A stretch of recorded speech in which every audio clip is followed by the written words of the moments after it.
Having a deficit is usually mistaken for having debt, but really it's just when your outgoings outstrip your incomings.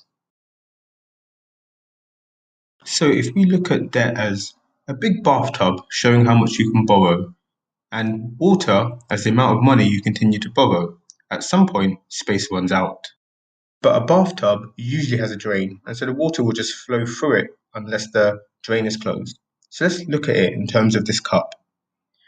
Your outgoings, so what you spend your money on and how much you spend, is higher than your incomings, which is your income or your salary.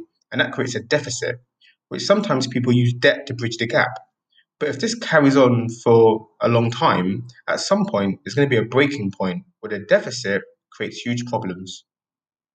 In a previous example, we talked about how successful people in businesses and even countries use debt to their advantage. But a deficit, for the most part, is not a good thing. It means that you don't have the necessary income to meet all of your needs, and therefore, every year you're getting more and more into debt without any plan to repay it back, and that can create huge issues. And the only solution is to find a way to either reduce your outgoings or increase your incomings.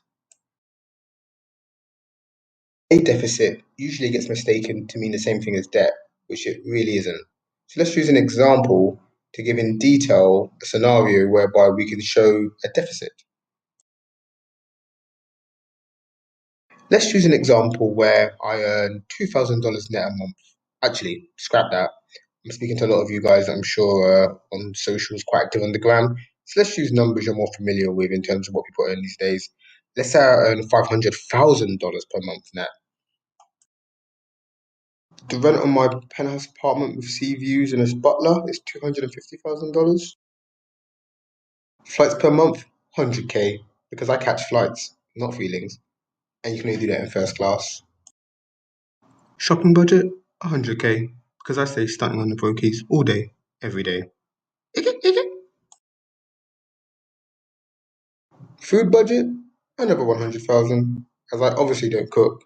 Only Michelin star restaurants for me. So after all is said and done, that leaves me with outgoings of $550,000. Light work really when you think about it, because obviously on the gram we see pictures of everyone living life, and that's clearly how much they spend. Must be really. So in this real life situation, you can see that the deficit is $50,000.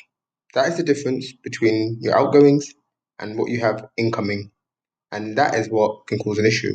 Now, if you have this only for say 1 month, and the other months you end up earning $500,000 a month and only spending $350,000, well, over the course of time, that's not an issue.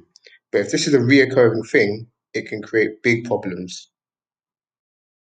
Or what they call the American dream, i.e., living in your car, which seems to be quite common these days.